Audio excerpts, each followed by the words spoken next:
გერმანიაში და გაერთიანებულ სამეფოში აღარ იქნება დიდი საშობაო მარკეტები და ხდება მათი დახურვა ერთი კონკრეტული მიზეზების გამო, იმიტომ რომ მათ ეშინიათ მუსულმანური ტერორიზმის დიდ ქალაქებში, რა თქმა უნდა, ეს ყველაფერი დარჩება, მაგალითად ნიურნბერგში და ბერლინში ამას ვერ აბზალავენ და ამის მთავრობა ფულს გადაიხდის და გარდა ამისა მეორე მიზეზიც აქვს ამათ არ სურთ მუსულმანი მოსახლეობის გაღიზიანება. ხო და წესი აქვს მომთავრებდა ვიდეოს, მაგრამ ერთი-ორ სიტყვას კიდე დავამეტებ, აი ეს როგორ უკავშირდება თქვენი აზრით იმას, რომ დიდ ბრიტანეთში მაგალითად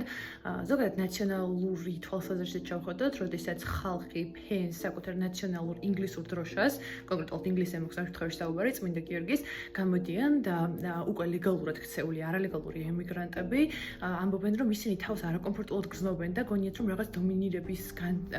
დომინირების თვისაკეთებენ ამ ყველაფერს. სხვა ქვეყანაში ჩასული ემიგრანტები დროშის გამოფენის და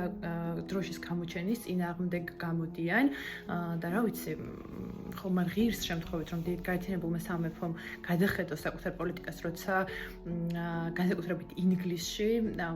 ბიუროკრატიის უდიდესი ნაწილი ლონდონის მერიდან დაწყებული სხვა უნიშნელოვანი თანამდებობებზე უკვე უმრავლესობაში არიან მუსულმანური სამყაროს წარმომადგენლები და ანუ მე კონკრეტულად მუსულმანები ადამიანის წინააღმდეგ არაფერი არ მაქვს და რაღაცა თავს ვიმართლებ ხოლმე თითქოს ყველა ვიდეოში უბრალოდ არ მინდა რომ ვიღაცამ ჩემი ნათქვამის არასწორი ინტერპრეტირება მოახდინოს, მაგრამ ეს რეალურად არის